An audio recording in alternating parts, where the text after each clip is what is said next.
Fe waliwo omupangisa ya disconnecting ennyumba yonna amasanyalaze nabba mu socket nabba mu wiring n'abitwala byonna curtain rods bazitwala bani abapangisa when they are shifting. Yes. Butapu babusumululamu. Obirine mmoloka yo Range Rover ya bay ogenda kupangisa apartment nga ekikomera tekyatuuka oba kiriko buno buleza waya bwe bateekako ebibulangiti ne bajumpinga over oba asikaali aliwo wa muggo gw'opangisiza ennyumba oyingiza emmoloka yo ya bay naye ng'olw'okuba omanyi waliwo asikaali wa muggo gwe weebakanga bw'oyagala. Anything can happen ku asikaali oyo ow'omuggo. In any case asikaali ow'omuggo mu mateeka tebamubala. Abantu bafiiridde ebweru wa geeti olukata oyo omusajja ow'omuggo simanyi waaki taggulawo keesi eba yaani police case. Naye asikaali ajjanga witness. Bw'aba wa mmundu nga yabadde akuumawo ne bakumenya tulipotinga ku security company we twamuhayaringa they even compensate. Naye nga kyoyogera kituufu balandiroodi abamu maybe ne company ezimu ebintu ebyo bizikola obutazza security deposit. Kati nze nyinza okuba omugezigezi nga ziri scattered ziri buziga za bbiri eri za emu nga naye omugatte gonna nkola abiri. Nze awo nsobola okudoojinga omusolo. Naye ate olina era okubeera omugezigezi n'otaregisteringa kintu kyonna mu ttiini yeeyo. Ate ng'era ennaku zino olina kozesa ttiini baziraba so kitegeeza bajja baziraba tolina ng'eyo ojja kudda era waliwo gwe baaziraba ne bamukuba fayini ya $37,000. Tukwaniriza ku Kasirye Breeders Emitiana wogenda okusanga ennunda y'ente eri ku mulembe n'omutindo omulungi. Ente zaffe enteeketeeke era nga za lulyo omuzungu zayita pedigree mu bika eby'enjawulo omuli Flickview, Holstein, Friesian, iShare wamu ne Jersey breed ezigenda okuwa amata okutuuka ku liita 36 ne liita 46. Jangu ku faamu yaffe oyiga okulunda ente z'amata osobola okwenogera ku nsimbi. Bw'ogula ente zaffe z'amata ng'era oyize n'okuzirunda ky'oteekamu ky'ofuna. Tukubire ku noti 7556 86 39 38. Osobola n'okutugoberera ku YouTube oba TikTok n'osobola okumanya ku byonna ebikwata ku kulunda ente z'amata. Kale ku mukutu kwe tuli Cruise Exclusive Allen Cruise gemanya nyongera okwanirizaako yonna gy'osinzidde okubanga ate otulabira. Tuli mu ggwanga Uganda aho tusinzidde okubanga ate tukuweereza olunaku olwaleero. Mwebale nnyo ddala kunjagala. Sigenda kowabajjukiza omwaka ogujja Cruise Exclusive egenda kuba celebratinga emyaka 5. So ngenda kuba ne kaddina k'abantu ne ba sponsors bange n'abantu abazenga banzikiririzaamu nti Allen Cruise oli YouTuber mulungi nyinza obutaba nambeemu ndi nambeemu kwoyanjagala sijja kwewa ranks sijja kwewa bifo but gwanjagala gwomanya ekifo osobola okubanga atonteeka gwoyinza okubanga kuno kwosiiba ate nga nze neewadde namba 3 gwe ng'ogamba Cruise yasinga okitegedde naye nga neebiriivingiramu ti kyenkola kirungi nnyo. So next year nina dina dates naatera okubanga ate nzita eri abo abanzikirizaamu n'abakkiriza mukutu guno gwa Cruise Exclusive gujja kuba gwa tables zokka zijja kuba tables zokka abantu mujje wajja kubaawo performances z'abayimbi wajja kubaawo okuwabula ba business people ab'enjawulo abaze bampagira nammwe abandyagadde okubanga ate mumanya social media kikyetegeeza eri omujiji guno neno generation nja kuba ndeeta abantu ab'enjawulo benze nyambako mu social media oba oliawo ne batereera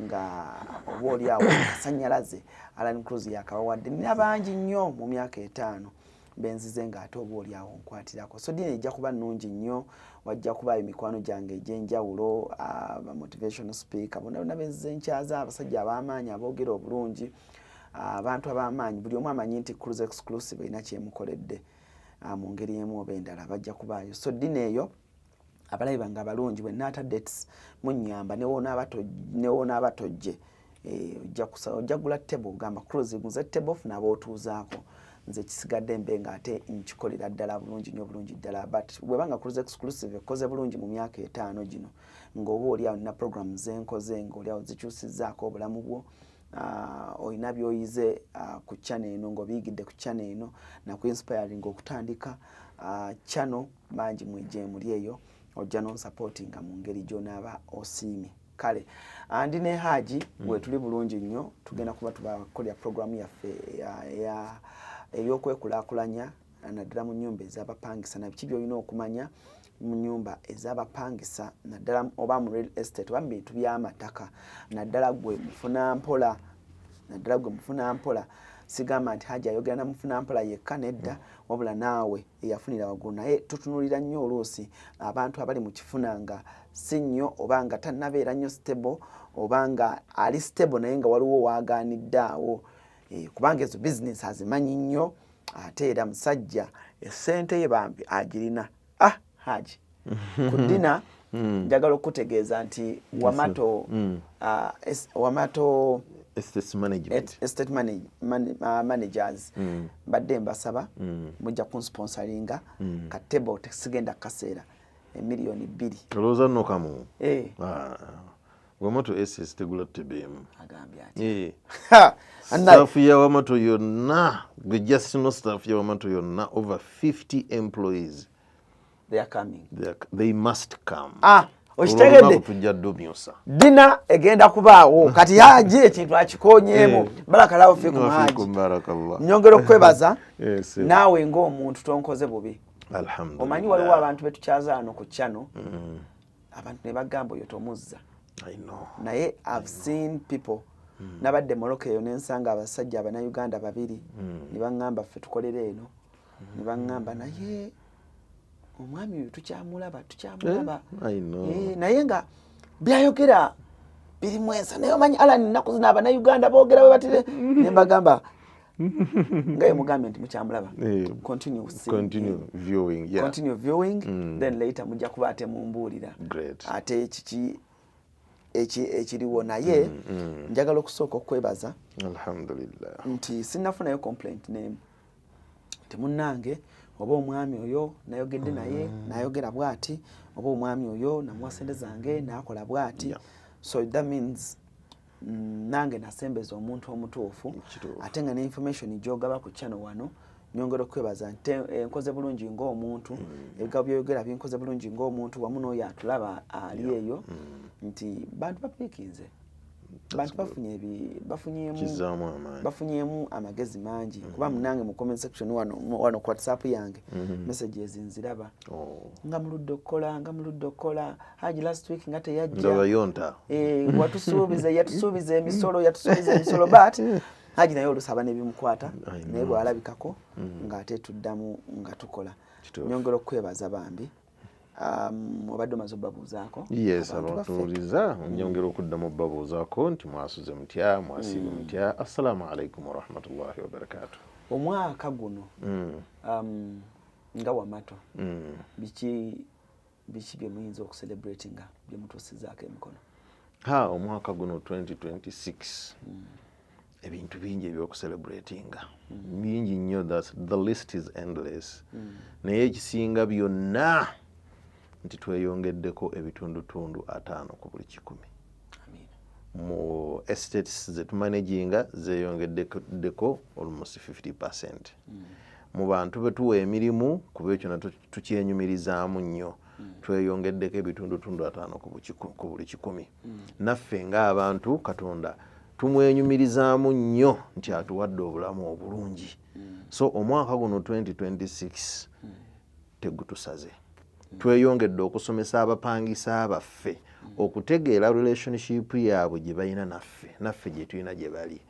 Ebiseera ebisinga abapangisa abamu bagenda n'olowooza nti estates managers babeera ababulabe, estates managers tebakwata bulungi bantu, era abamu ogenda n'ofuna ennyumba empya landlord waze kutwalako nti ennyumba zange ziizo, abapangisa abamu bonna ne basenguka nti they don't want to deal with estates managers.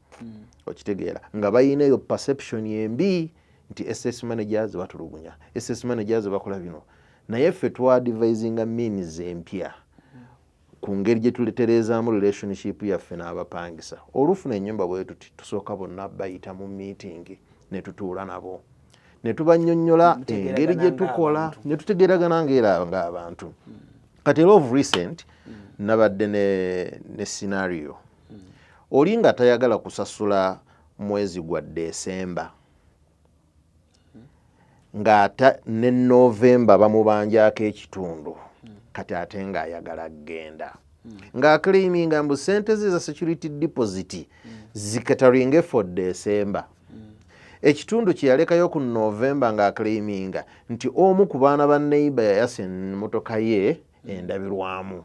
Therefore emitwalo egyo egyasigalayo gye gigenda okuddaabiriza emmotoka ye.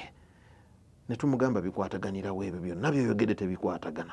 Neighbor bw'abanga omwana we yayonoona emmotoka yo, you had to come and report to us. Ffe tukuyambe tukwogerereko ne neighbor wo mu bulungi musasuligane.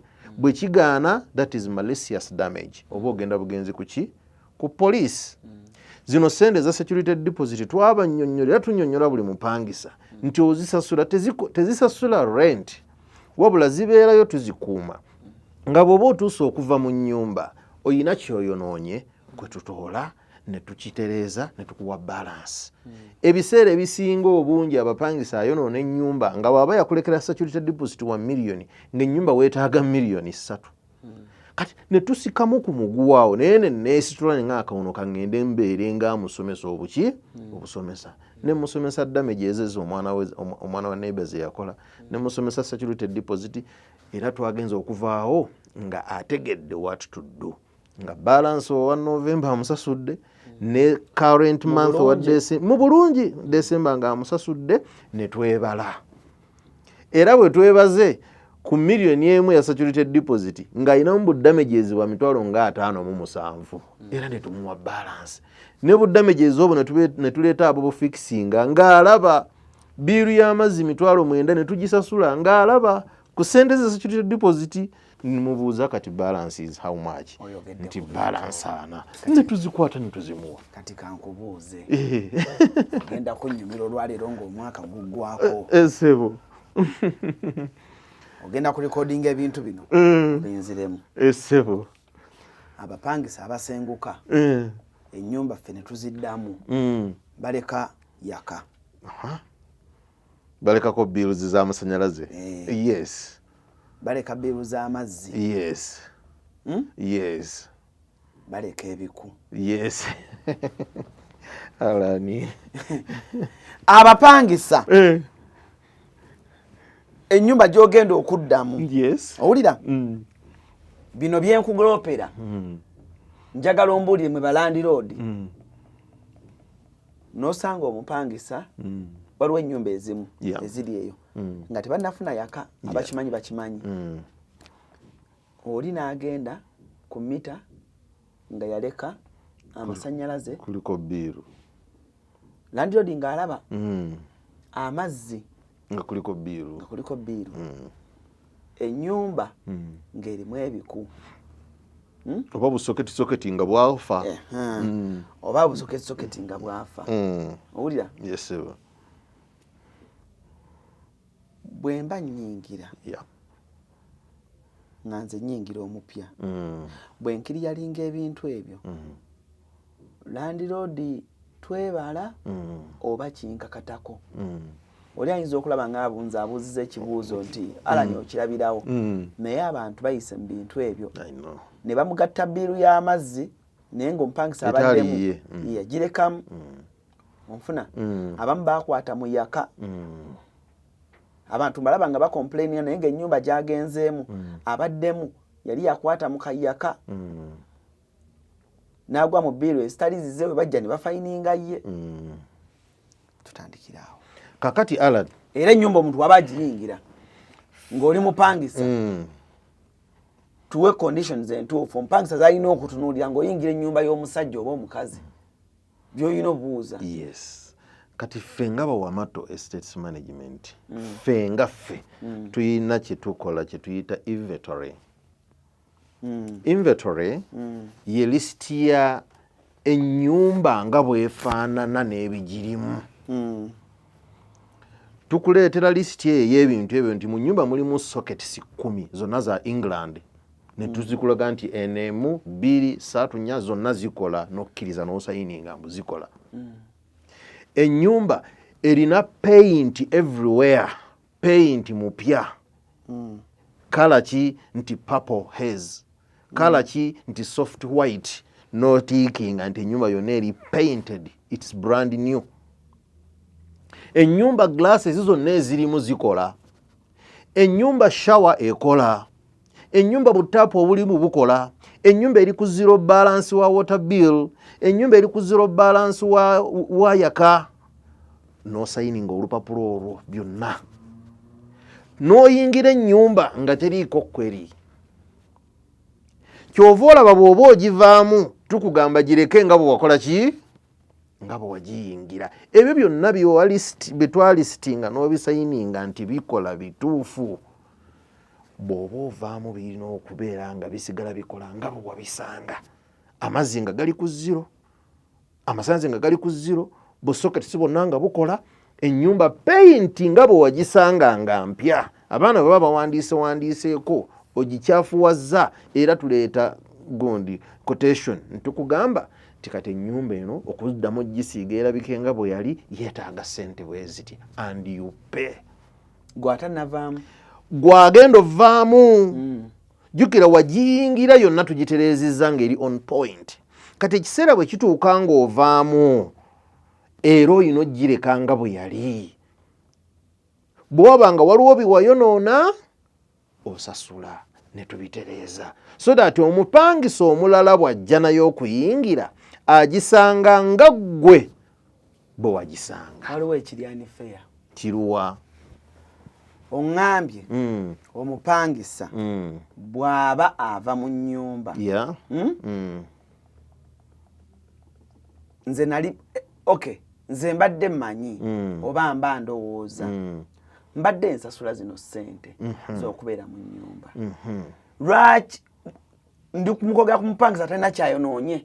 Soketi zo mweziri, toilet sinks zonna biki byonna bikola, obutapu bw'omunju bukola. Kati ndabanga abantu abaagala otuyiiya obuyiiya balandi road obutaagala kuzza security deposit waffe kubanga nawo ngenda kukubuuzaawo mukola olukujjukujju. Omuntu ng'oyingira ennyumba ne bagamba sasula emyezi 4 omulala simanyi gwa security deposit. Owulira? Ennyumba weba yakakadde ze miliyoni meka? Miliyoni 4. Kyokka ate bwe mba nsenguka Yes. nensaba miliyoni zange 4 wallahi nga siina kyenyonoonye. Soketi zonnamu, tapu zonnamu. Yes. Wallahi landlord n'omulaba nga yeekaza ng'agamba oluggi luno teruggala bulungi. Oluggi kakati muno nabbubi tewamusangamu. Kakati eno langi ate omanyi langi gwe nkozesa langi simanyi mujja ku gundi kati langi oyo wa mitwalo nga 2. Landlord n'olabira ddala nga ali mu kupayiringa bills akuddiza emitwalo 10 ku kakadde. Wallahi muzeeyi waswa abantu bantumye babikooye otwatulire abantu bakooye obbalira ssente za security deposit. Owulira bino byenkugamba bulumi bwaffe fe abatannazimba. Omuntu n'ogenda okupangisa mu nnyumba y'omuntu omuntu n'agamba sasula emyezi 3 n'ogumu ogwa security deposit ate n'otagufuna. Ennyumba nga togisulamu osiba mu safaari bw'ojja oleeta tulo kumbi obaddewo emyaka 2 oba gumu naye ng'ennyumba ekinene nnyo mu mwaka ogisulamu ennaku 3 oba 5 n'otuuka osenguka nga tewali kyonoonese tewali kiki. Omuntu n'akala landlord n'akugamba kakati n'omugamba madamu mbadde ngenda neyanza naye mbadde nsaba ku security deposit kubanga era sina kinyonoonye. Omuntu n'omulanga yeekaza n'atandika kakati lindako nkebera oluggi luno oluggi luno nga lindako kanzije naga jangu alaba ebisenge laba entebe yo webadde eyita laba ono langi wa bbeeyi naye nga balandirodi langi kyoyo gwe musiiga mu nnyumba z'abapangisa langi kyoyo n'agenda ku minyolo naga ebisumuzo bya wano nga kyokka alina bispeya ng'omunyolo guli lose ng'omunyolo nakuwa ebisunzo bisatu ate ng'ompa kimu n'asumula ku mazzi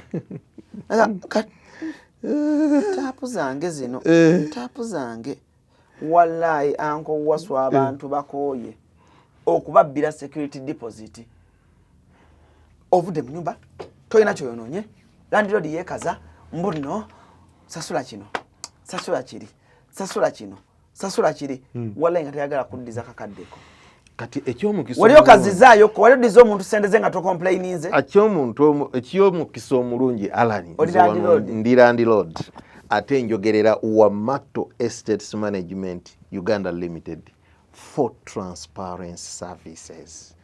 Ebyo byonna byoyogera bituufu they happen ku bantu abalala, ku balandiroodi abalala, ku makampani abalala.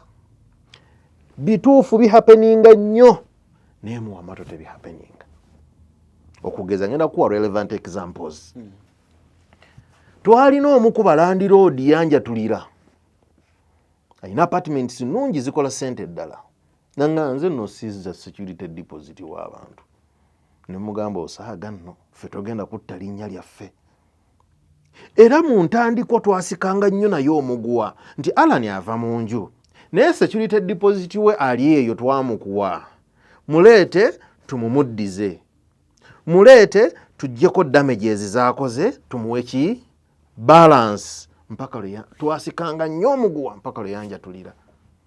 Nti ze ennyumba ngisiigira milioni 3 security deposit wa milioni 1.5 nze sizza ngenda na kuongerako ntumugane naye realistically ennyumba tennayonooneka paint okujjako buno obutapu obutono bumitwalo 5 tenant bwayonoonye ne biru z'amasannyalaze n'amazzi bigenda mu mitwalo nga 3 leeta ssente ze milioni 1.2 tuzimuwe nga tusika muguwa mpaka le twasala amagezi security deposit tetumumuwa landlord tumusigaze waffe mu office nga Wamato omupangisa oweza enju bwenna bw'atero ekiseera bwe kituuka nga avaamu ffe tumureconcilinga ku milioni 1.5 security deposit langi beba yeetaaga mitwalo 5 nga tumuddiza emiliyoni y'emu.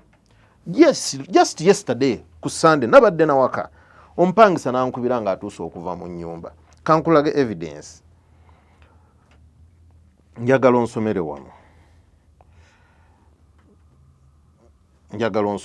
tosoma linnya naye soma just kino ki wanawali emitwalo 5 soma kano erinnya ly'omupangisa tolisoma security deposit wa mitwalo 5.7 ze twamuddiza ku mitwalo 9 just yesterday bagenze ne bamubala nga budamages tebuli mitwalo nga 4 waliyo landlord as a security zizino twazimuddiza Alan security deposit mitwalo 5.7 eno wagulozo omubalira bano zono expenses ndala but this is security deposit mitwalo 5.7 ffe tuzzaayo ssente z'abantu abo era ne bwe giba mitwalo 10 tuzizzaayo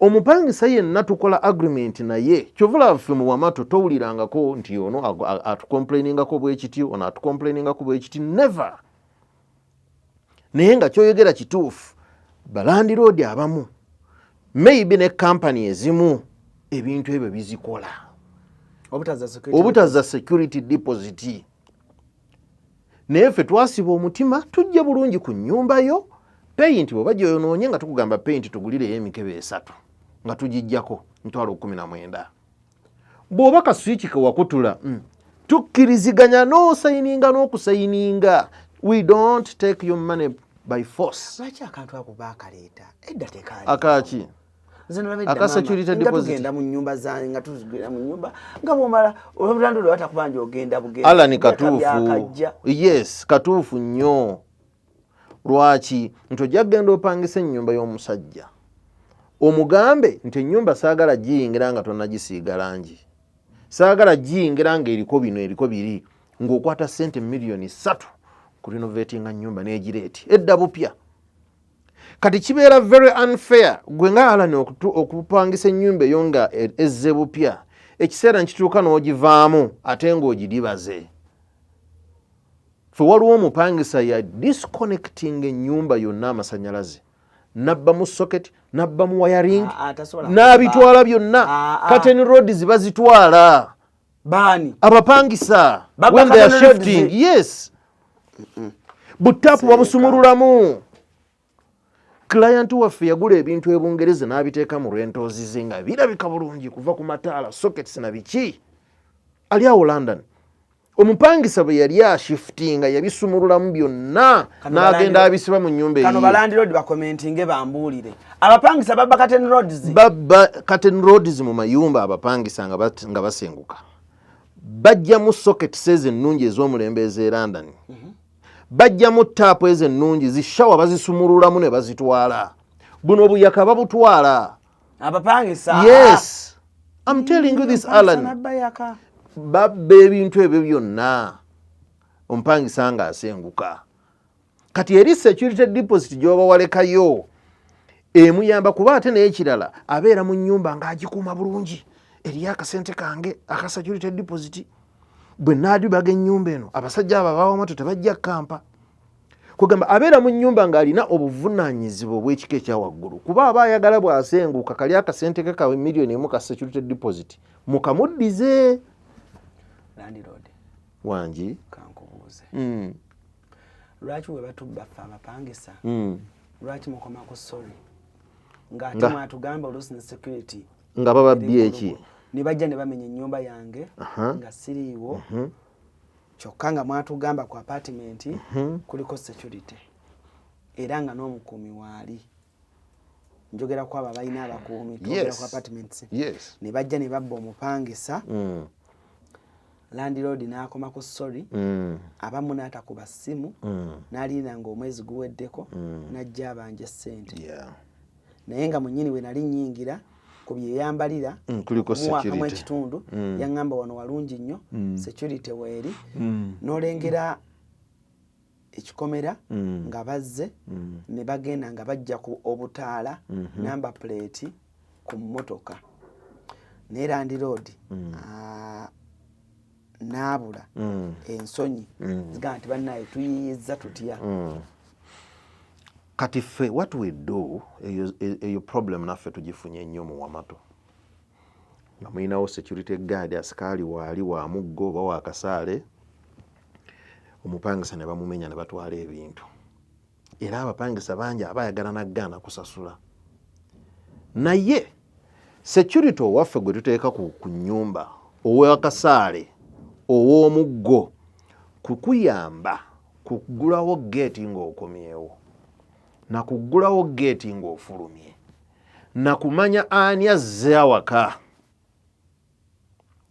naye robbery nti abantu bazze ne bamenya ennyumba ne bayingira fine tubuuza asikaali baayiseewa nga wooli ate ebiseera ebisinga ziba company balina n'emmundu for us we don't use companies yensonga lwaki nkugambye ow'akasaale oba ow'omuggo companies ba landlords bazitya nti ziseera ono ow'akasaale oba ow'omuggo ayinza okukukyajinga emitwalo 25 kati owa company bagenda kukukyajinga 1 million kati ba landlord ne bakitya ekyow'emmundu of course bw'aba wa mmundu you have a contract with the company eyakuwa security guard oyo w'emmundu bw'aba wa mmundu nga yabadde akuumawo ne bakumenya tureportinga ku security company wetwamuhayaringa they even compensate naye ffe ono ow'omuggo I want to be realistic ow'omuggo oba ow'akasaale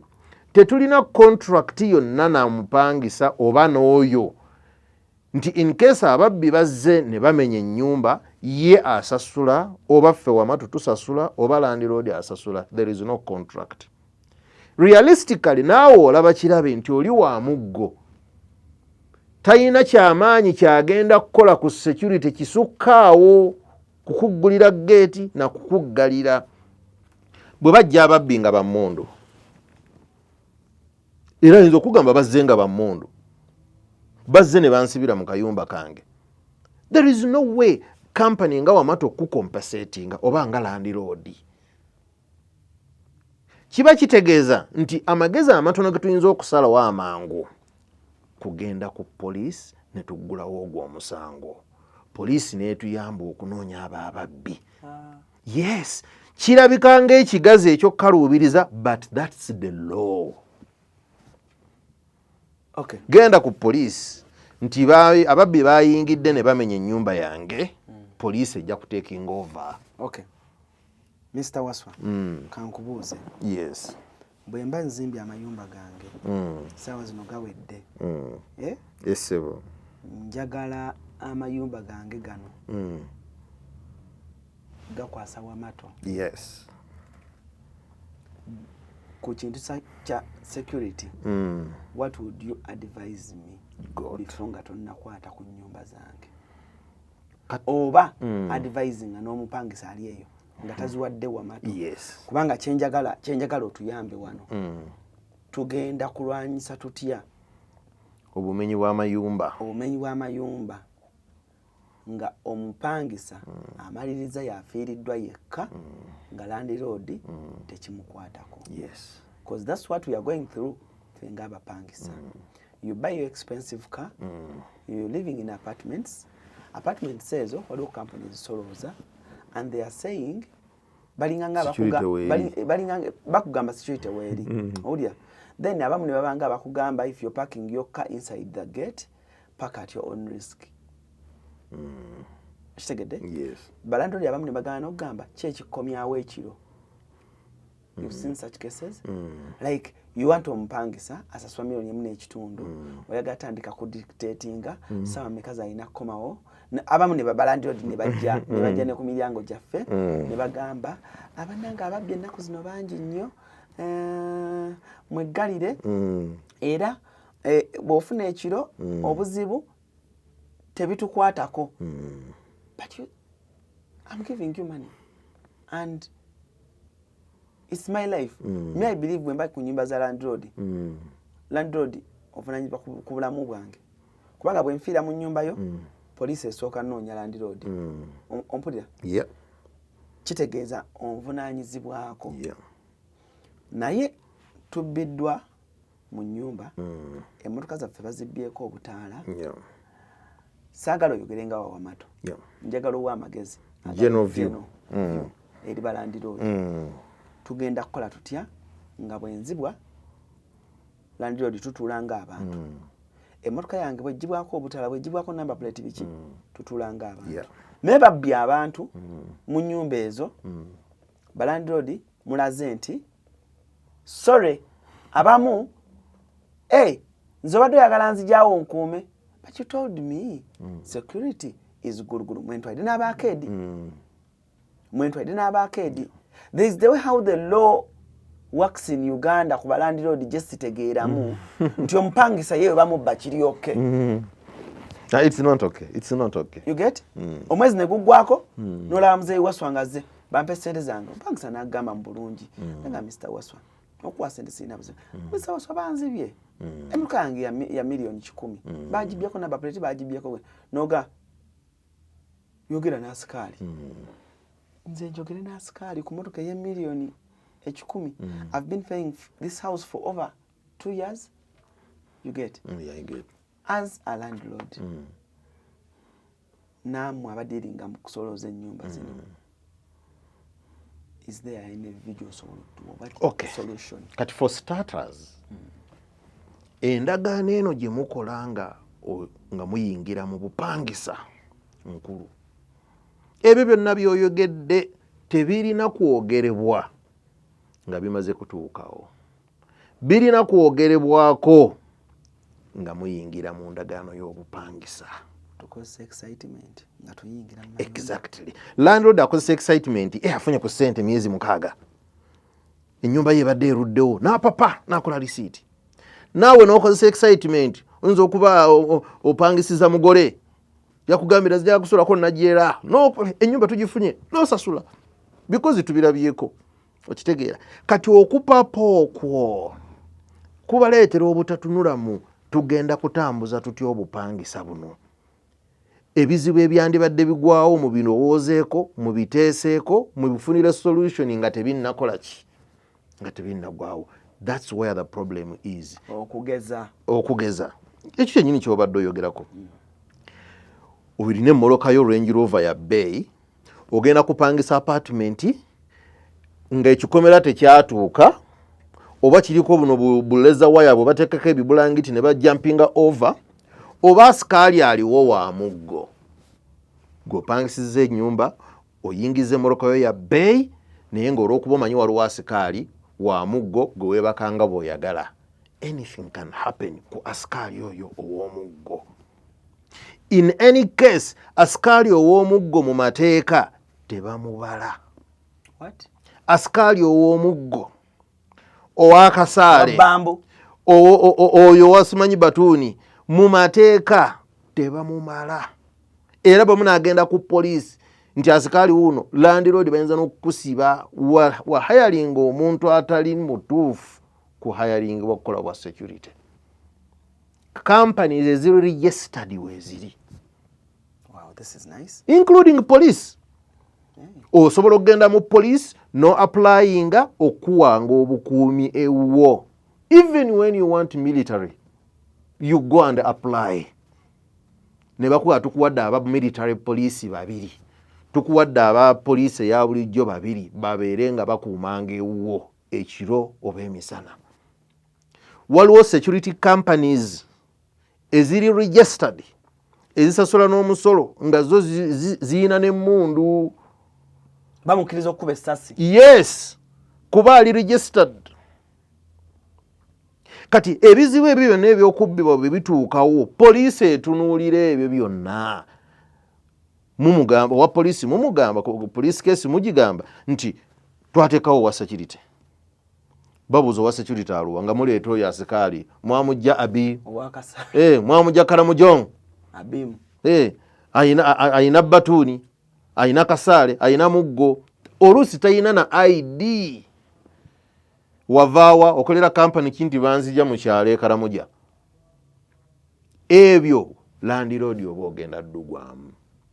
So solution esinga eri long lasting bwe muyingira mu ndagaano ey'obupangisa landiroodi n'omupangisa bwe mutuuka ku kawaayiro aka security mukkiriziganye nti bwe tuleeta ow'emmundu liabilities zonna zibeera ku oyo ow'emmundu ne kampani gy'akolera. Bwe babamenya ow'emmundu ne kampani gy'akolera be basasula.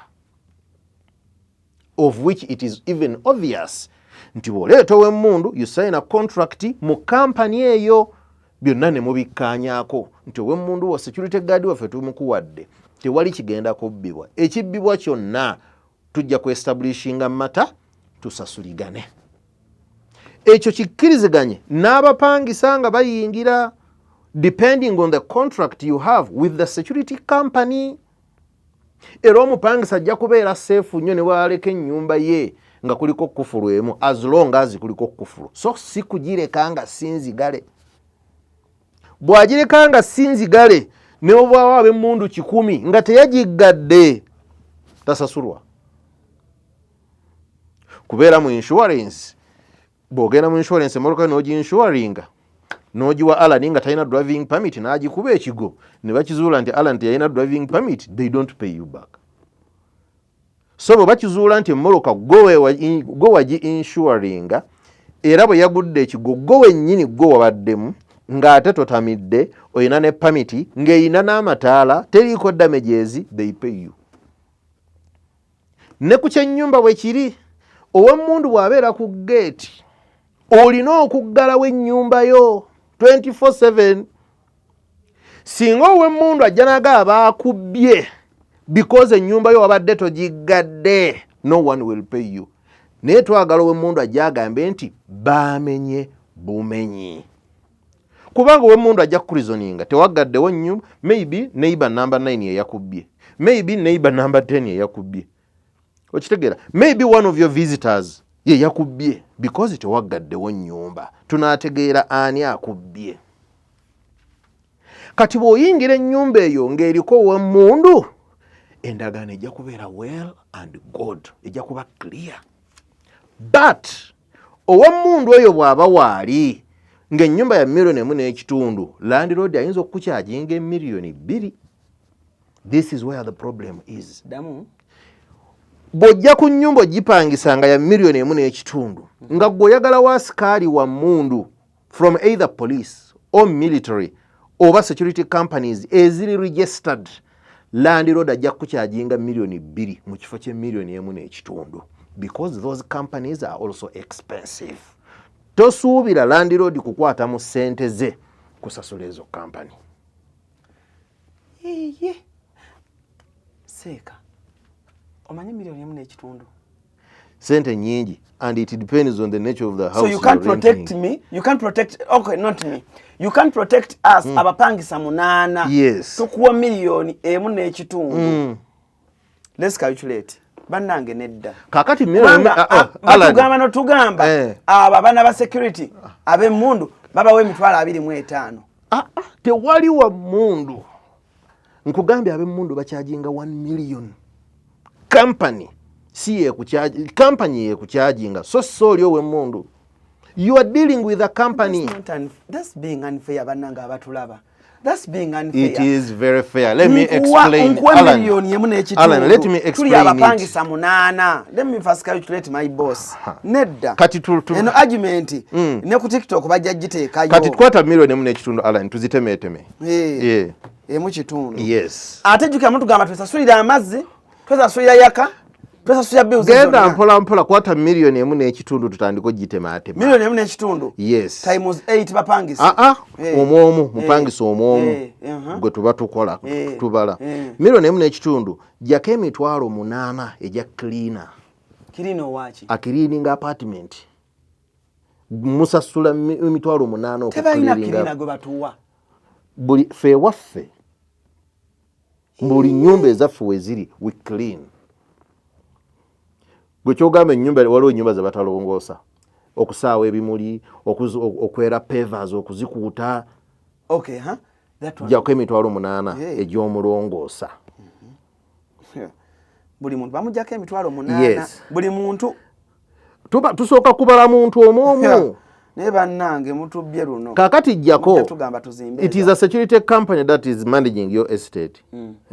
Okwo kale ekinene ennyo sooka ojjako emitwalo 2 mu 2.5. Zivuddeko. Jjako property tax tujja bicalculating naye ekitono kyoyinza okujja ku property tax jjako emitwalo 10. Jjako emitwalo 15 eza revenue rental income tax. Awo tujja kuddawo nawo. Tujja kulabawo in detail. Osigaza mmeka? Mitwalo 9 n'ekitundu. Kakati emitwalo 9 n'ekitundu already zivuddeko ku nnyumba ya miliyoni 1.5. Ngamba nsigazza. Osigazza 9 n'ekitundu. Already emitwalo nga 6 zivuddeko ku expense y'ennyumba. Jjako repairs and maintenance. Emitwalo nga 10. Yes. Nedda. There is no house. Repair and maintenance mumukola ddi. Repair and maintenance. Toilet eyinza okublockinga.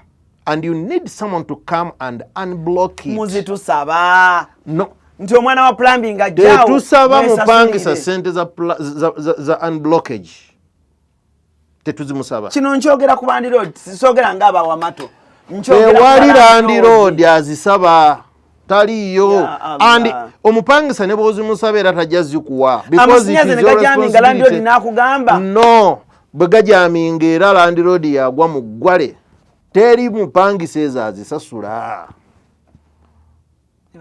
Za landlord nkugambe miliyoni 1.5. Alan, understand me. Miliyoni 1.5. Landlord ayinza okubanga aggwera mitwalo 7 nga zalyako. Naye nga yakwata kawumbi okuzimba ennyumba eyo. Apartment eyo. Kati ku 7 zasigazzaawo nga yo okuweerera abaana. Oba okulyako akanyama Alan. Totandika bintu byakwasa kisa. Listen, kuba eri business. Totandika bintu byakwasa kisambu okulyako akanyama bandi. Yes. katoyinza okusolooza sente z'omwezi n'okulyako kanyama oba wakolerera gwe yingini seeka otandisa ebintu bya balandiroodi kubanga oli landiroodi gwe yingini kati okuba akadingidi okaza ku sayidi yo kati nze kati ate kankubuulire nze olaba nina obuyumba obwange obumu bonnagamba omukyalo obwo mulyengamu akanyama situnulayo because lyessanyu omuntu lyogenda okufuna ng'omaze ozimba obuyumba n'olyako ezizo live alone okusasula school fees abaana lyako akanyama kankuwa example waliwo landiroodi gwe mmanyi muwala wange yafa bamuyita Suzi owulira landiroodi n'agaanira ebintu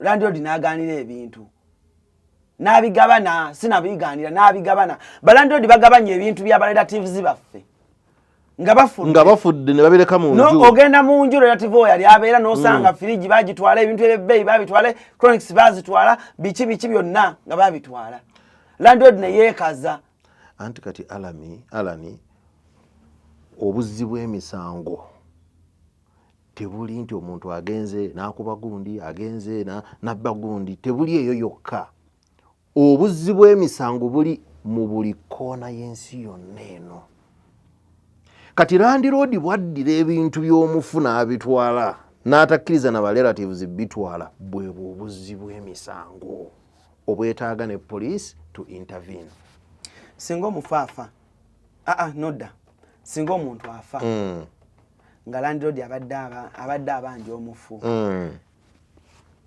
barelatives ne bajja okunona ebintu landiroodi ali entitled okuwamba ebintu ebyo no talina biwamba ekyo kino oli twakyogerako owamba byaki talina biwamba ate bane bwaclaiminga nti abanja asooka ayogere bulungi n'abooluganda tibannange nno mmanja omufu ono kati mwe abooluganda bwe mukizuula nti oyo landiroodi gwe mutima gwe omuntu afudde naye era asigala abanja mwetetenkanye ku lw'obulungi bwa muganda wammwe ku lw'obulungi bw'omufu wammwe mumuwe naye ate era bwe muba nga temulina busobozi bumusasula genuinely nga temulina busobozi bumusasula ng'ate landiroodi alemeddeko ssente ezo azaagala wadde omupangisa yafa mugende ku LC eyingire mu nsonga eyo nkikakasa bulungi LC ejja kuyingira mu nsonga eyo ate ggwe bulungi naye ng'ate era ggwe landiroodi ali eyo kiba kikyamu okuddira omupangisa okuwamba ebintu bye nga yafa mbola okuba omubanja emitwalo 25 akakadde waakiri zisaddaake ziweeyo ogambe nti zino ku lwa Katonda ndisasulwa okwate ebintu by'abafiirwa obibawe babitwale ngenze ku point eddako yes waŋŋambye owa security w'omuggo owulira owakasaale yes gavumenti tebamanyi naye ogambye omulimu gwabwe kola ki kukubeererawo kukuggulira bakuggulira geeti ne bakuggalira tukubye eŋŋombe abo abaana b'omuggo betusanga bwe bateekawo bogambye nti omulimu gwabwe kutuggulira kutuggalira geeti abantu babakubidde amasimu ebweru wa geeti okay abantu bababidde ebweru wa geeti olukatasovu nkonkona geeti tebaggulawo abantu bafiiridde ebweru wa geeti olukataso oyo omusajja ow'omuggo simanyi waki taggulawo keesi ebayani police case yeah police case mulimu robbery mulimu torture mulimu assault mulimu robbery mulimu torture mulimu assault mulimu malicious damage mulimu threatening violence mulimu attempted murder. We just go and report the case to police. Naye askaali ajjanga witness. Yabadde. In any case bayinza n'omusiba askaali. Era y'omu ku bantu betusooka okuteeka mu kaguli nga poliisi eri mu kunoonyereza. Kubanga lwaki asikaali toggulawo nga bakukubidde? Lwaki asikaali toggulawo nga bakonkonye? Oyinza okuba nga gwe asikaali wakolaganye ne bali ababbi oba abatemu. Kati tusooka ne tukuteeka mu kaduukulu poliisi nga bw'ekola omulimu gwayo ogw'okunoonyereza. Tugeze sifudde ndi ku kitanda naye ng'oyo omusajja we gwe wassaawo yeyankubizza. How is my landlord compensating me? Kasita tukizuula nti asikaali ye yakkubiza, kuba jjukira nkugambye asikaali bamusiba, poliisi naye ekola okunoonyereza. Okunoonyereza kwa poliisi tukulinda mpaka poliisi lwetugamba nti asikaali ono yabadde mu lukwe, we compensate you. Mukola mutya? Kasita poliisi enoonyereza nti neetuuka ku kunoonyereza kwayo nti asikaali ono yabadde mu lukwe. Kale teyabadde mu lukwe, yabadde yeebase. Bw'aba teyabadde mu lukwe, abantu abo oyinza okuba wazze nabo. Baakulondodde kuva gy'okolera. Mwatabuka nabo kuva mu mirimu gy'okolera. Nga asikaali yeebase, ntuse ku geeti, asikaali yeebase. Gwe teweebaka? Nziraamu Alani, gwe teweebaka? Ate abo mutwe mutuddamu. Yabadde yeebase. Otulo twamubbye. So there is no way I'm getting compensated. compensated. Okumanya ekintu ky'okwebaka kizibu. So konziremu ako. There is no way I'm compensated. There is. Only when the askari is guilty we compensate you. Naye askari bw'aba tali guilty, we don't. We don't, my friend. Tewabaawo compensation yonna. Nga askari agamba nze nabadde siwulira. Kisoboka. Nze nabadde siwulira. Waliwo omu ku baasikaali baffe yali wa mmundu nno. N'afuna ekyekango ky'ababbi n'akookinga. Kati bwe yakookinga n'atambula around agenda olanga ababbi takyabalaba, oba yali yeekanze bwekanze, oba yali aroota. Kuba yali it was said nti ayinza okuba yali mutulo. Kati emmundu yeerabira ogijja mu ki? Bagiyita kyemba. N'agisimba ati. Kati mu kugisimba era ndowooza oba otulo ne tumubba. By mistake essasi ndiva ne mukuba mu bulago era n'afa. Kati kintu ky'okwebaka kisoboka Alan. Naddala ekiro. Gwe tokolangako kiro, buuza kufa abaali bakozeeko ekiro. Nga mu butuufu wali wookolera tewaliiwo kiraga nti otulo tuyinza okukubba. Nga bwe nakunyumiza ku story ya Japan. Okola ekiro mashini ekufuukidde mashini. Nga mu butuufu ebbugumu eriri wali, speed eri wali, buli kimu nga toyinza kwebaka Alan. Naye wallahi otulo tukubbirawo ku mashini awo. Ng'okola obuliro otulo tukuluma. Wali ovuzeeko emmotoka nga weebase? Mama! Nagivuga nendo tuuka era wano mpiseewo ndya. Ng'osumagirira ku steering. Kati kintu tulo tokinenyeza muntu. Accidents nyingi ez'ekiro ezibaawo tuba tulo olinga otulo tumulimu. Tewali aganyi. N'otulo bwe butonde bwo. Okitegeera Alani? Ogwo mulimu gwo. Ogw'okukola ekiro. Naye n'otwo otulo bwe butonde bwo. Kati ku bibiri ki ekisinga amaanyi? Obutonde businga omulimu amaanyi. So okusasula omuntu, we follow the rightful procedures. Okay. Ngenda kubuuza. Tugenda mulamu katono nnyo. Bwe tukomawo mbuuze ekibuuzo kyange ekisemba. Njagala kubuuza about insurance. Do you advise balandlord okuinsuringa ennyumba zaabwe zitekamu insurance? Would you advise ng'ekyo oba osanga oyagala ba insurance banyiigire? Because nze wano njogera mazima. Ojja kwogera mazima. Tebanyiigire. Because tutunulira ebintu ng'okubbibwa kw'abapangisa ekiyinza okuyamba ffe abapangisa singa ennyumba zammwe ziba mu insurance oba omuliro. Tulabye omuliro ogukutte ennyumba z'abapangisa naye nga kyava ku connection embi, gwe landlord wafuna kamyufu wo kubanga omwesiga n'akola ebiconnection by'amasannyalaze ebitali bituufu, mumpangisa n'akafiiramu era landlord nasiganga agamba bugambi sorry. So do you think insurance is key? Tugenda mulamu katunonye tukomewo tovaamu. Wano ku Hasi Beauty Parlor tuli bakafulu mu kulabirira n'okuyooyoota ensusu. Tukola facial ne tukupepeta ka feesi ne kawawera ng'aka baby. Tusiba n'okkola enviiri mu buli musono songa mu kukola pedicure ne manicure tuwekansa. Tusala enviiri mu buli musono ate bwe kituuka mu kukola makeup tetumanyiiyo mulala. Tuli muyenga ku Tank Hill Road okuliraana Italian Supermarket mu basement. Essimu tuli ku noti 72 682 953. Teweerabira saluuni egenda okujjayo bulungi bwo n'ekitiibwa kyo ye Hasi Beauty Parlor, a world of beauty.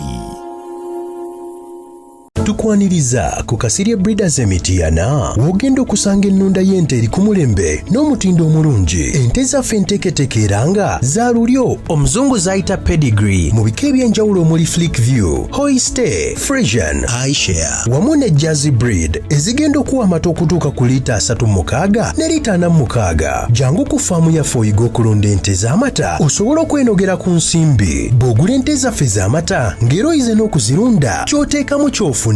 Tukubire ku noti 75 86 39 38. Osobola n'okutugoberera ku YouTube oba TikTok n'osobola okumanya ku byonna ebikwata ku kulunda ente z'amata. Okay, kale tukyeyongerayo ne programu yaffe mukulikireeyo ddala. Aji, Yep. tugenze ku insurance. Kalowoozo ki kewandyagadde eri tuvuddeyo bulungi? Kati Alan nga tunagenda ku insurance waliwo akantu ke njagala okutereezaamu kati. Omanyi ssente tezigula bulamu. Kati okedde enkya oyina ssente zo. Oyina emmotoka yo ya bbeeyi. Katugambe Range Rover. Omukyala naye ayina emmotoka ye ya bbeeyi. Katugamba ayina Famatic. Yo, Benz. Yes. Musula munyonyo ku apartment oba ennyumba yonna ne bweba bungalow. Naye nga waliwo asikaali wa muggo.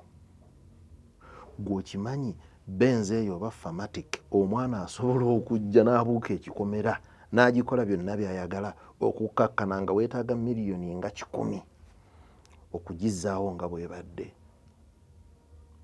Naye nandibadde nteesa mpa amagezi abatuwuliriza abapangisa. Katonda bw'aba akusituddemu ku ddaala maybe abantu bayinza ogamba nti nenvuga Range Rover nenvuga Famatic nga mpangisa mba nva mu yange weebali abavuga ezo emmotoka nenga emmotoka kwagala olinza okuba kyayagala okuzimba tomugamba ye nga love y'emmotoka. Osobola okubeera ng'oziyina ezo emmotoka oba osobola okubeera ng'olina omulimu omulungi nga bwe nkugambye nti ssente tezigula bulamu. Osobola okubeera nga kwegamba oyina famire. Nkwadvisinga pangisa awantu nga waliwo asikaali wa mmundu gwavuga Range Rover gwalina ka status ako ate at least. Lwaki? Nti ow'emmundu byonna ebyo ojja kuba obiwonye obulamu bwo buli safe n'ebibyo nga nabyo biri safe. Kigenda kukositingayo ndooza ng'emitwalo 5 z'oyinza okwongera mu rent. Ennyumba bwe baya miliyoni 2 ogenda kusasula 2.5 olwa extra charge eyo eya sikaali oli ow'emmundu. Oyongeddemu emitwalo 5 naye ng'oli safe n'obulamu bwo nga buli safe. Mitwalo 5 omwaka ze ssente mekala miliyoni 6. You are spending miliyoni 6 a year naye nga osevinga ekintu ekinene ennyo ku by'obugagga byo ne ku bulamu bwo. Era ekyokubiri oyinza okuba gwe ng'omu oyina obusobozi. Gezaako oyogere ne battenanti banno mwekolemu omulimu nga mmwe. Ffe ba landlord mugenda Twitter nga mumaze okwekolamu omulimu nga mukkiriziganyizza nti bannange buli omu aleeteyo emitwalo 2 tuli abantu 10. Emitwalo 2 ze ssente mmeka abantu 10 ze miliyoni 2. Landlord agenda twongerezaako emitwalo 3 oba 5 zibeere 2.5. Tuleetawo emmundu oba 2 omu wa misana omu wa kiro nga mmwe musoose okwekolamu omulimu. Naye obuzibu bwe tulina ffe ng'abapangisa tugenda ebintu ebimu ne tubibuusa amaaso naye ng'ate bikwata ku ffe. Osula otya awantu nga tewali mukuumi? ovuge motoka milioni 10 ovuge motoka ya milioni 10 osula mu nyumba ya mitwalo 4 osula mu nyumba ya mitwalo 4 tewali asikali kwagaana yita mu banno oyongereke 10 mufune asikaali babiri ate nwala ninkubuulire baasikaali abo bayamba abapangisa babooleza emmotoka zaabwe babatuma ku maduuka okitegeera tebalina na bikolo ebimu nga babawaayo butiipu njereza ku mmoloka eyo nkuwa omutwalo okitegeera ngenderako wali ku dduuka ongulireyo ekyokulya babayamba nnyo so nkubira omulanga abatenantisi baffe abalungi ffe balandiroodi bwe tuba tulemereddwa okubateerawo asikaali ow'ensonga because tulemererwa lwa ssente nga bwe nkugamba asikaali ow'emmundu ssente zonna cyo ziggwawo kati mmwe mwekolemu omulimu nga mmwe ffe nga balandiroodi tusobola okwongerezaako nga mmwe mumaze okwekolamu omulimu tufune basikaali ab'emmundu ensi yaffe etereere wetusula watereere obulamu bwaffe butereere so ebeera enkolagana between mupangisa landiroodi exactly. nkoze ntya okusula wano landiroodi ng'obulamu bwange buli secure nga tonnayingira kali ke wagambye nga tonnayingira teesa naye nga tonnakola ki nga tonnayingira okay.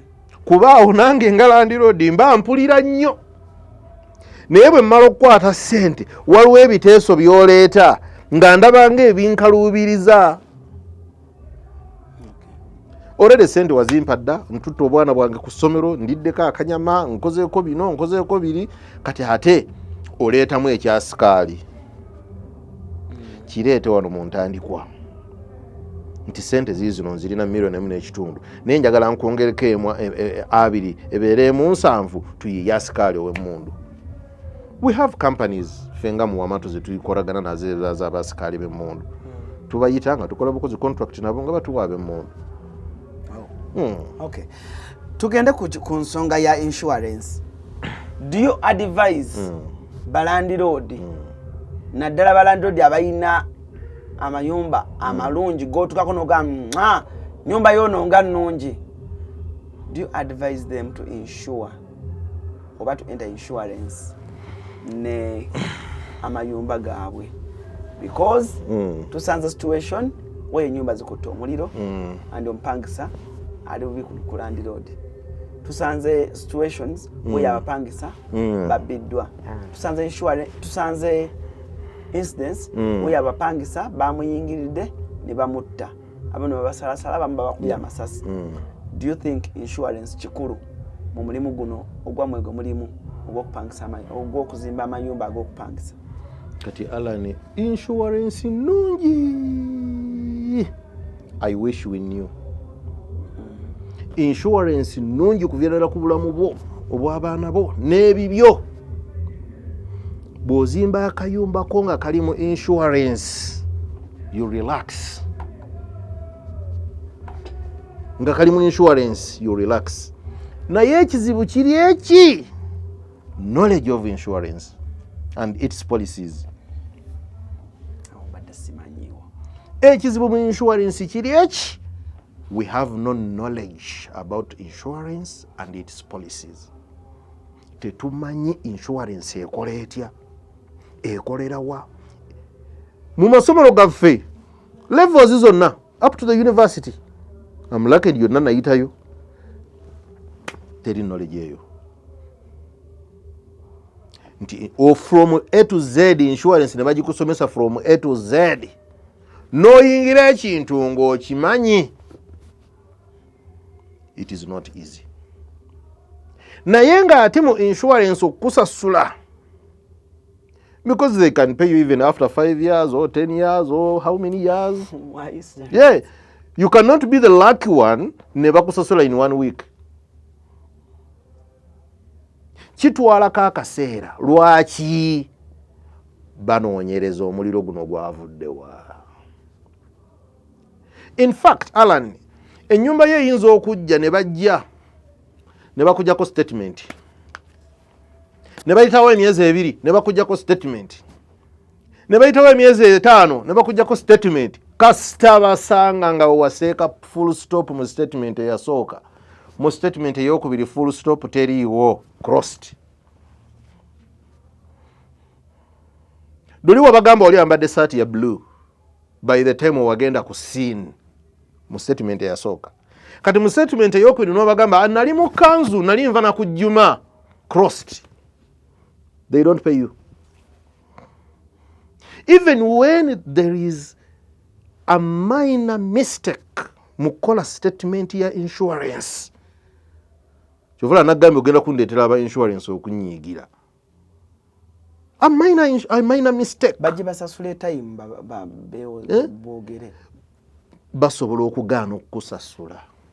What? Even with a slip of a tongue.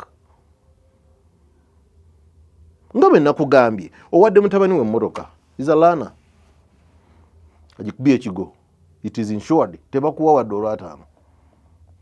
Okujjako nga ina permit. Iyo okujjako nga ina permit. Ng'ate wamuregisteringa nti y'omu ku bagenda ovuganga emmotoka eyo. Insurance nungi nnyo era abantu mbakubiriza mugende mu insurance naye secure knowledge about insurance. Kati awo ngenda kukola ntya? Sooka ofune knowledge. Noonya okumanya ku insurance. Before nga tonnateekayo nnyumba zo. Before nga tonnateekayo. Ne bw'oziteekayo. Tunnyonnyola batunyonnyola ki? Ekyo okushemererwa ne tuteekako. Anti bakugamba insurance gwe yingira mu insurance. Ennyumba yo bw'enajja tujja kukusasula.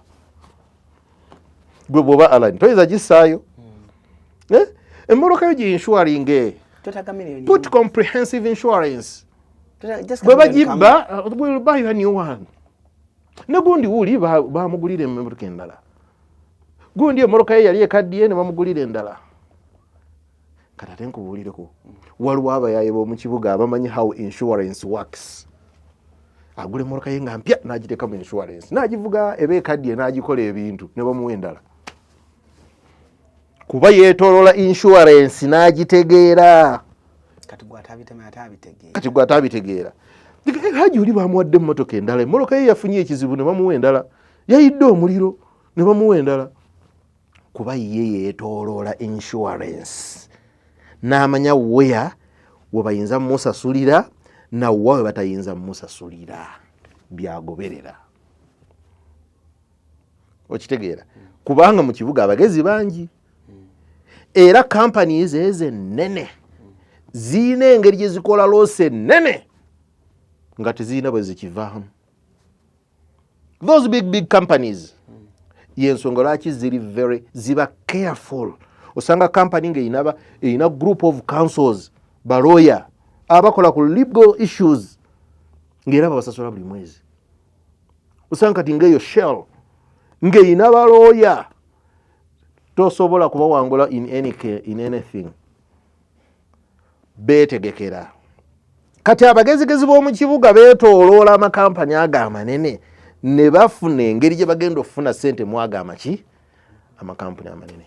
Kati neetegekedde ntya akaseera ako nga Land Road omupangisa has lost over miliyoni emmotoka ekutta omuliro mu kikomera. Ennyumba zigize naye nga omupangisa oyo w'amaanyimu kubeera omuntu aluzenga miliyoni nga 6-7 mu kiro kimu katasoova omuliro n'ebya bizinensi obirabye nga Land Road neeteeseteese ntya. Ate kakati Land Road waliwo ebikusukkako. Omuliro bwe guba guzze bw'oba tolina fire extinguisher nga n'abantu waba training nti omuliro bwe gujja mukole bwe muti ne bwe muti ne bwe muti. Kiba kiwedde oba ofiiriddwa lwakuba ffe oba lwakuba bwavu. Ebizimbe bye tuzimba wano ennyumba ze tuzimba tezirina fire extinguisher, tezirina provision eyo. Sanga omusajja azimba ekizimbe kiva kuno mpaka eri naye nga in case omuliro gukutte asuubira kkubira poliisi. Abantu abali ku kizimbe teyaba traininga singa omuliro guba gukutte mukola ki? So kyekyandibadde kisookerwako. Wa omuswiba we gugenda okulira Land Road okusasula ebintu by'abantu. Ate tagenda kusasula Land Road. Si yaleese omuliro. Land Road tasasula. Ng'ekizimbe teyakisaako fire extinguisher. Teya training abantu. Tagenda kusasula. This is Uganda. gwe bizimbe bimeka wano mu Kampala bebazimba nga tebiriko na plan,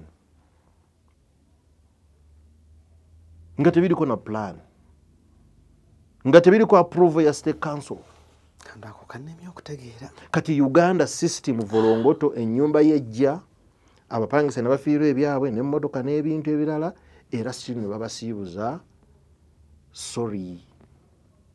In any case, landlord kigwogero ganti no compensation ya milioni 2 gireete. Ogenda kusinzirira ku tteeka ki? Ogendera kusinzirira decision yo ogenda giteekingira ku ki? Nti kati landlord tukugambye sasula. Era in any case landlord wano muganti sasula abapangisa ajja kuya tugende mu kooti. Nga biwanvuwa nga mugenda mu kooti ng'omulamuzi awolereza omupangisa kuba omupangisa naye ateekawo ensonga ze ezimwejjeereza. Omupangisa gyeyo bujja agreement byonna bimuvunana tubikkaanyangako mu agreement. Yiino ssebo omulamuzi mulimu ekiraga nti ennyumba bwe najja njabba sasula nga mulamuzi nga adjaninga omusango. Basapangisa bagaana okusayininga agreement nga balowooza nti ffe agreements ze tubawa tuteekamu ebinaabakwatirayo oba okusoma bagana bagana n'osomamu. Naye singa ekizibu kijja ku ggwe ng'ofiiridde ne mu nju oba abantu bafiiridde ne mu nju, nze nzijayo bujja agreement nti ssebo omulamuzi ono yapangisa enju yekka. Agreement yiino era yaŋŋamba agenda beeramu yekka. Kati abo oba yaleeta bayeekera I don't know. Okitegeera. So landlord ebintu ng'ebyo aba akyali safe. Kale comment section eyo nkulu nnyo naawe ayina kyoyagala okuwakanya omukutu muggule. Oyinza okuba oli wa insurance, oyinza okuba oli munnamateeka, oyinza okuba ogamba nti njagala okuwakanya Ajuwaso kyeyagambye, omukutu muggule. Naye wa insurance omakinga sure bag ojja nayo. I know. Mulimu essente tojja kujja nooze byabwerere. Kakati ngenze katopiki kanga kasemba ensonga ya rent tax. Njagala omunyi rental income tax. Njagala omunyi rent income tax oyo ne bwakola waŋŋamba mwenga balandlord abalina ennyumba z'abapangisa government ina sente zebajjako njagala obintemere. Kakati government etujjako sente za mirundi 2 mwenga balandlord 3 naye tugenda kulabako sente za mirundi 2. Tutandike woba ozimba ennyumba by'olina omumanya kwoyo income tax. Kati bw'ozimba ennyumba gwe kimanye nti government egenda kujjako sente za rental income tax. Ezo zigenda mu Uganda Revenue Authority. Naye kujjako n'eza property tax oba property rates. Njagala binnyonnyole. Ezo zigenda mu Kampala City Council Authority. Katusooke n'eza rental income tax. Babiri mu luzungu. Za government. Rental income tax sente z'ofuna mu nnyumba ez'abapangisa. Omusolo ogwo. Omusolo gwe bakusolooza nga bagukusolooza ku nnyumba zo ez'abapangisa. Buli mupangisa mpe $5,500 bali 5. Buli mupangisa akuwa $5,000 bali 5 ze milioni 2.5. Ezo government tekutaxinga. Tekusataxinga rental income tax. Yes. Rental income tax atandikira ku milioni 2.882 abatuliza mu kakwate. Ennyumba zo bwe zibanga ziri eyo nga zikola milioni 2.882 omwezi bazitaxinga bazijjako rental income tax. Okay. Naye bwe ziba ziri bilo nga tezituusa milioni 2.882 tebazijjaako musolo. Gotwala kasenteko akawedde. Ekyo bakiyita threshold mu lulimi lwa revenue. Threshold. Kati bwe ziba nga zisusa milioni 2.882 bakubala omusolo. Okugeza zisasula $5,000 nga bw'oyogedde. Naye $5,000 ziri ennyumba 10 mitwalo 5 ennyumba 10 ze sente mmeka? Million 5. Kakati kwezo, listen very carefully, million 5 soko jeko million 2.82 ze tuyita threshold. Osigaza mmeka?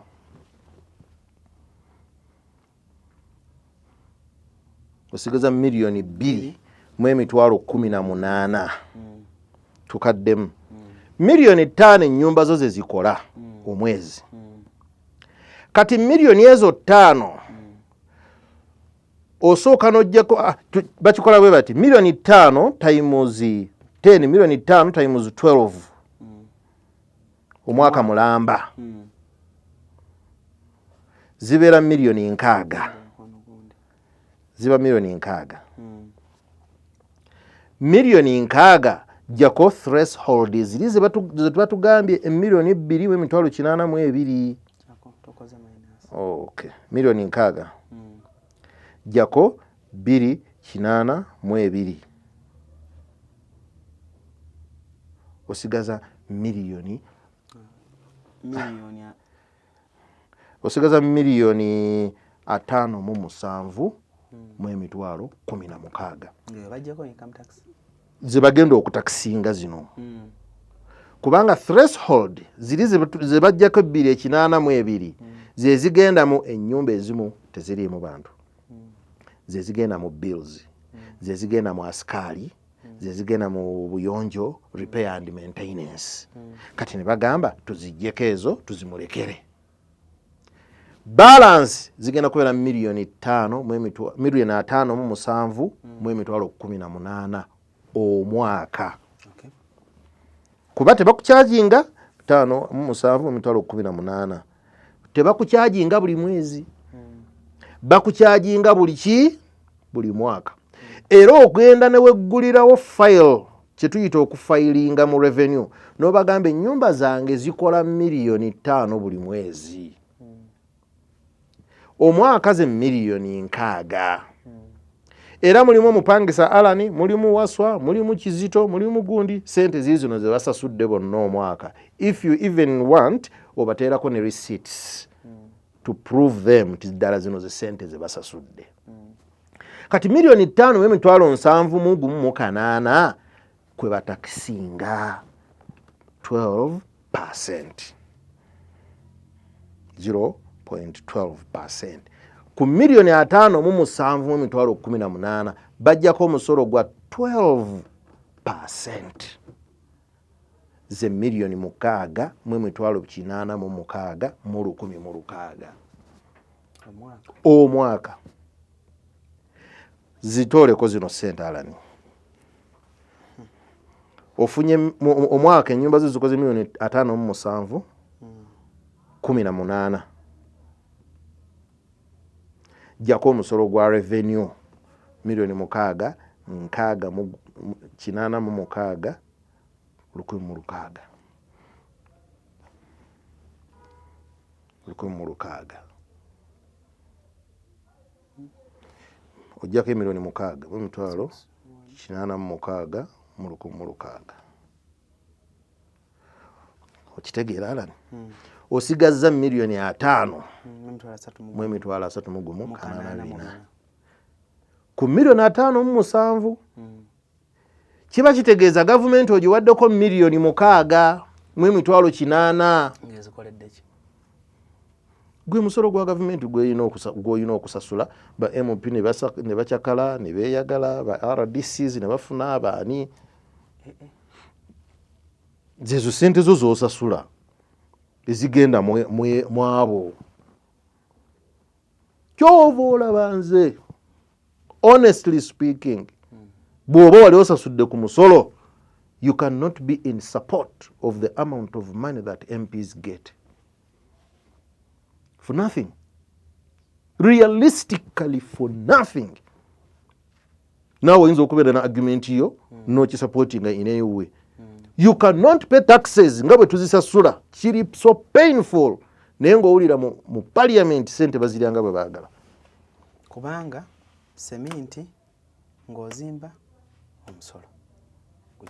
omusolo yagugira kubanga amukuguza omusolo aguteeka ku ggwe onfuna nti nnyo akuguza omusenyu omusolo aguteeka ku ggwe ow'amataffaali 99 ku ggwe amafuta ku ggwe emiti buli kimu mabaati n'amazzi g'okozesa ng'ozimba kitegeeza n'ozimba ennyumba neera still n'osigala nze guno omusolo ku nze nga nze my honest opinion miliyoni 57 nga nsasudde miliyoni 6.8 omwaka mu revenue it's okay to me it's okay in fact it's worth it problem eri wamu engeri gye bakozesamu omusolo gwaffe gwe tubawa support it why is it worth it sente ntono miliyoni 6 yes ofunye 57 plus government n'ogiwako miliyoni 6 omwaka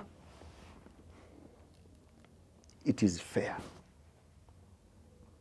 honestly speaking it's fair sente zezo anti njagala kumanya yo gavumenti bwe mmaze okuzimba ennyumba ezo ye nnyambyeyo ki anti kati gavumenti kyegenda okuyamba mu musolo guno egenda kuleeta amasannyalaze wonna w'ozimbye enju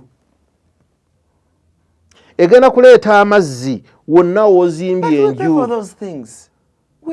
anti waliwo okusasulira amasannyalaze ago ne gatakutuukako alani omanyi ekitegeeza okuzimba ennyumba yo ennungi naye nga amasannyalaze tegatuukayo ffe waffe mu kyalo ye pain gye tuyina twetaaga emiti 10 egy'amasannyalaze okutuusa amasannyalaze wali ewaffe ku kijja ye process gye tulimu emiti 10 oba omuti gulibeera mu miliyoni I'm not so sure naye guli eyo mu miliyoni nga baguseera kati bw'oba ng'osasudde guno omusolo naye nga woozimbye ennyumba z'amasannyalaze you have access to it it's okay amazzi weegali it's okay eddagala mu ddwaliro gyeriri ng'abapangisa bajja kulwala bagende mu ddwaliro babajjanjabe baddeyo bakole sente bakusasule it's okay ojja kulwala ogende mu ddwaliro nga amasannyalaze gyegali nga eddagala gyeriri okomewo ng'owonya okole sente endala it's okay okusasula zino sente miliyoni 6.86 ku miliyoni 57 it is okay Alan it is okay naye usage expenditure accountability that's where Ugandans have a problem tewali munnayuganda alumwa kusasula musolo but tulumwa okusasula omusolo olwa accountability nowulira nga ba MPs bawadde miliyoni simanyi buli emu 10 MP agenza okulayira buli omu emmotoka ya miliyoni 3 twalonda waaki atalina busobozi bwegulira mmotoka ya mulembe luzze mutuufu luzze mutuufu okitegeera so ebyo ebintu gavumenti singa ebikyusa tugenda bayira omusolo Uganda efuuke California golooza lwaki abantu badoojinga omusolo ate singa tewaaliwo okudoojinga musolo singa eno ensinga nnyo naye abantu badoojinga omusolo gavumenti nga temanyi egezaako bakwata n'obanoonyereza naye bakikola secretary nga temanyi tubeere nga China Japan omusolo abantu bagusasula willingly basasula abalwana I remember one time twali tuvuga emmotoka nga teriiko insurance e Japan naye nga tulinamu mu Japan bwe yalaba nga tekuli insurance leka oh let me call police you guys have no insurance on your car kankubire police muzze ensi yaffe emabega emmotoka tetwagireka ne tudduka waliwo ensi naddala okugenda yebulayo olaba abantu nga okujjako abannayuganda era abagenzi nga tebakimanyire oba olaba nga omusolo gubakalubiriza n'ensi ezaakulaakulana olaba abantu nga paying tax kubanga balaba ne weziraga enguudo nnungi kati sooka otuleka ng'ogenda e London sooka otunulira akamwanyi e London abantu ke bafuna akamwanyi n'osanga omuntu tulinayo ab'enganda tulinayo emikwano gyaffe ng'ali kamwanyi takola naye nga bamuwa ssente buli mwezi nengo taxi wabana abakola Owaba n'abakola bakunyumiza wano nti omusambi w'omupiira agenda n'afuna emitwalo 2 ewiiki e Bulaaya bano abasambi b'omupiira ne bajjako emitwalo 4 tax buli wiiki ena gigenda mu gavumenti. Kati bwe gigenda mu gavumenti ensi yaabwe neekula ne bakola buli kimu. Enguudo ezibatwala ku ba stadiums, enguudo ezigira biki, health systems biki nebitereera ne maama obaani ali omusolo gwaffe wano. Twesabire omusolo tugusasule ate twesabire omusolo gwaffe gubeere nga gukola ekisinga okubeera ekirungi. So rental income tax bw'atyo bwayimirira nti bakukyajinga 12% ku ssente zonna z'ofuna omwaka. Naye ezo ssente zonna z'ofuna omwaka sooka oggyeko $2 million ze bayita threshold, then balance omucalculating 12% ya ssente ezo z'ofunye omwaka mu rentals zo gwe musolo gw'osasula. N'akalala kentegedde tax bamujja ku muntu ng'afuna million nga mu nnyumba ze zonna 282. Kati kankubuuza akantu bwe mba nina ennyumba zange nga ezimu nfuna rent total 1.5, endala nfuna 800, endala nfuna 2M, endala kati ndoza siwa wonna kakati kikiriwo ekiti anti era awo gavumenti we bagibbira. Kati nze nyinza okuba omugezigezi nga ziri scattered ziri buziga za 2 eri za emu nga naye omugatte gonna nkola 2 awo nsobola okudoojinga omusolo. Naye ate olina era okubeera omugezigezi n'otaligestaringa kintu kyonna mu ttiini yeeyo. Ate ng'era ennaku zino olina kukozesa ttiini baziraba so kitegeeza bajja baziraba tolina ng'eyo ojja kudduka era waliwo gwe baziraba ne bamukuba fayini ya $37,000.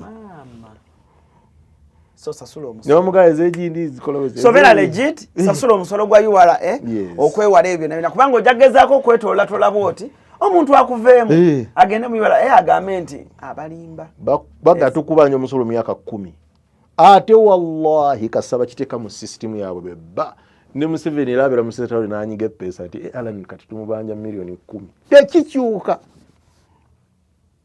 kirina okukyuka ng'osasudde. Era bw'oyita mu makoona n'obwo omuntu ssente akikyuse eri bamulaba nti Alan yakikyusizza payment eruwa. Bwe bate balaba payment nga bamanya Alan yalidde enguzi bagoberawo kugoba n'okusiba. Saagala kusukka kwa olunaku olwayo njagala nkyazeeko ku bannange baganda bange bakulu bange okuva mu URA awo ene namwe mundeetire ku bbaaga n'aba property tax bana kesi mundeetire ku bbaaga tunnyonnyola abantu ebintu bino. These are important things abantu bye beetaaga okuba nga ate oba oli awo bitege bw'oba olina mwanyo okuba muganda wo nga gyakola musharingire vidiyo eno mugamba Land Cruiser agambye temulina ku bbaaga ya ssente mujje mumuweeyo ensonga zibe nga ate zitegerekese bulungi. Tusobola otula wano nze wa KCCA Seekawaswa ne twongera okuba nga tunnyonnyola abantu kubanga Seekawaswa asobola okwogerera aba landlord ne ba landlord then naawe omulabi ate noyongera okuba nga ate okitegeera otherwise neyanza nnyo neyanzenge obalinyo bayite ddala. Nyongera okutegeeza genda mu bannaffe aba Kasirye Breeders ofune ente ennungi, balina embuzi ennungi, balina ente breed ennungi ate bennyini baze kugamba bakusomesa bali mityana osobola okugendayo n'osoma kwa $5,000 gwayagala otandika faamu ayina idea mu bulunzi ayagala otandika obulunzi. Kasirye Breeders yekkubo lyosobola okuba nga ate oyitamu noba nga ate wejja mu bwavu ekintu ekiba nga kikunyumira bulungi nnyo. Alan Cruise gemanya Cruise Exclusive ge mukutu ennamba yaabwe eri wansi awo ne akantu kolaba akakajja ku screen yo kosobola okuba nga ate obafuna ensonga zibeere nga ate zinyuma zigendera ddala mu maaso. Mbadde ne mukulu wange Haji Waswa bw'abeera buli wano buli week abeerawo ajja wano olunaku olwokubiri then olunaku olwokusatu program ne mugifuna okulaba nga ate tutangazaamuko mu nsonga zammwe abaagala okubeera aba landlord wamu nammwe ebyo ebibaluma ng'abapangisa. Saagala kuba nga ate nsukka kwa olunaku olwayo. Ladies and gentlemen, for now, musebe bulungi mwerabe.